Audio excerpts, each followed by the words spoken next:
Okay, this is intended to be part 2 of a little beginner guide that I'm trying to make for the Space Shuttle Atlantis with regards to Orbiter 2010, the spaceflight simulator. I'm assuming that you watched the last video. If not, you should go back and watch it first, because this is part 2.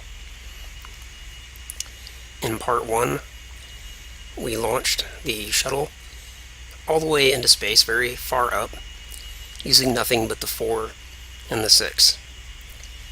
This time we're going to do the same thing, but we're going to add 2 additional keystrokes. We're going to add the 8 and the 2. So let's do that. Same thing. In order to get the shuttle off the ground, I'm going to press and hold the plus key, tap control in order to lock the engines. Once we're going, I'm going to press 6 to bring around the alignment, to roll, use the correct terminology, to roll the shuttle, same way we did before. And that's the first priority, is to roll it to the same position that we had before. And once we have it there, we're just going to hold it for now, so nothing changes in this part. I will give you an advanced tip. Once you have it where you want, if you press 5, that will kill rotation. So that's one more additional keystroke you can get familiar with, is press 5 to kill rotation, and that will help keep the shuttle where you want. Once we get to about 15 kilometers, we're going to start pressing the number 2 to pitch over. That's far enough. So we're just going to press the number 2 a couple of times, and we're just going to let the shuttle pitch down a little bit. We're not in a hurry, so don't press it a bunch of times, just let it kind of fall down on its own. Continue pressing 4 and 6 to keep the roll position correct, but otherwise just let it kind of pitch down on its own. And again, we're not worried about getting into a proper orbit. That's for another advanced lesson. This is just to have a little bit of fun, to get this thing off the ground without crashing. Take a peek at the external camera view, and hopefully we'll catch the solid rocket booster separation here in a moment. There they go. Try to adjust the camera angle without being obnoxious about it.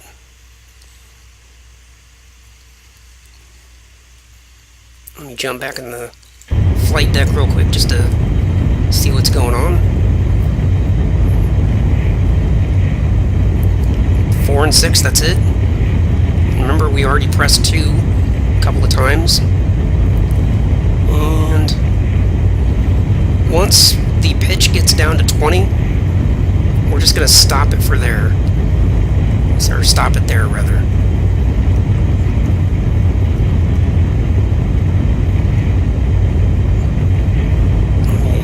I missed it a little bit there. Let me get it a little lower. 20, that's good. That's good right there. Just hold that position and let it ride. Again, we're not worried about getting into a proper orbit in this video. That's just not important. You gotta do one thing at a time, and you can't have any fun if you can't even get the shuttle off the ground and out into space. So we don't want to put in too much information. Take a look at the external camera, see what's going on.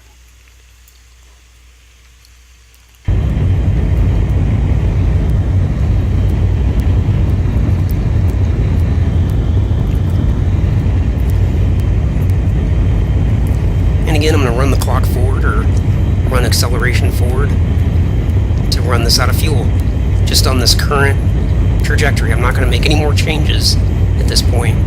Just 4 and 6 to keep it upright, and I'm going to keep that keep it locked at 20, just to make life easy. Because the more information you throw out, the more difficult it gets. So just hold it 4 and 6 and keep it locked at 20. That's all you're going to do. And then when you got everything where you need it, press T to accelerate time a little bit, and just let the thing run until you got no gas left.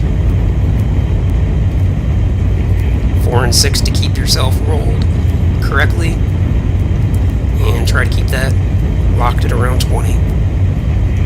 That's all you're going to do. We're not going to get into a proper orbit. We don't care. We'll do that later.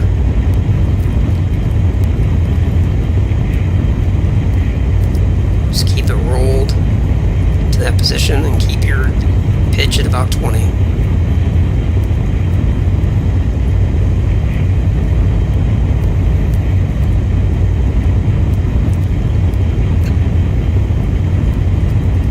We'll run the clock a little bit forward to speed things up. And get that pitch back down to 20. And when you're using time acceleration, make sure that you do not press any of the keys, because everything that you do with time acceleration on is amplified. So when you're using time acceleration, don't press any keys. Come out of time acceleration before you try to fix anything. Almost out of fuel on the main engines. And again, let me try to catch that external tank separating. Trying to adjust the camera angle without being crazy with it. And there it goes. It'll break away. Or I should say jettison.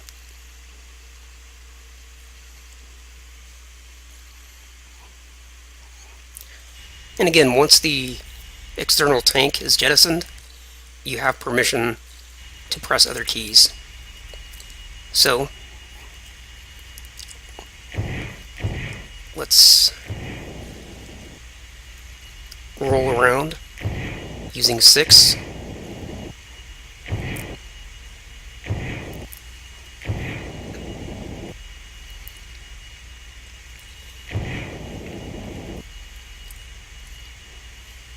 This just puts the shuttle into a heads-up position.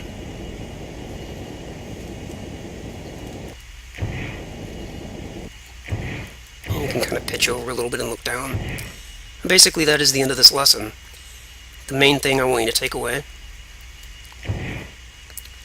is the vast difference in your orbit compared to the other video where we just went straight up. And when we went straight up, the only thing we could really do was to come straight back down. So if you look at this green circle over here on the right, that's this thing. This is our orbital path around the Earth. Whereas before, our orbital path went straight up and circled around a little bit and then went straight back down. This time, our orbital path goes much further out and then comes back down and crashes. So here's something to consider.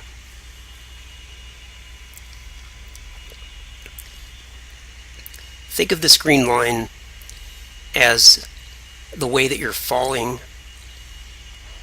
This is the path that you're going to fall. Right now we are falling up to this point, and then we're going to turn around and we're going to fall back down to this point. And because this gray circle is the Earth, once we fall back down to this point, we crash and we die. So what would happen if we fell and we hit here? Well, we would still crash and die. What do you think would happen if we fell in this green circle, did this, where it fell just on the outer edge of that gray circle all the way back around to the point where we started.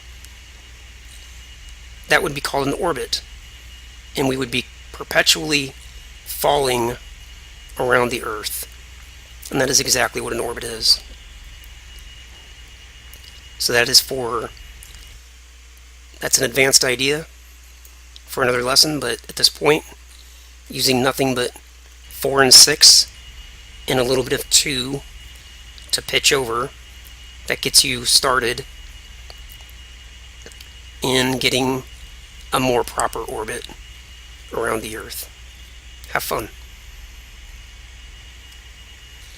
The Spaceflight Simulator. I'm assuming that you watched the last video. If not, you should go back and watch it first, because this is part 2. In part 1, we launched the shuttle all the way. I'm going to press 6 to bring around the alignment, to roll, use the correct terminology, to roll the shuttle, same way we did before, into space, very far up, using nothing but the 4 and the 6. This time we're going to do the same thing, but we're going to add 2 additional keystrokes. We're going to add the 8 and the 2. So let's do that. Same thing, in order to get the shuttle off the ground. I'm going to press and hold the plus key, tap control in order to lock the engines. Once we're going, okay, this is intended to be part 2 of a little beginner guide that I'm trying to make for the Space Shuttle Atlantis with regards to Orbiter 2010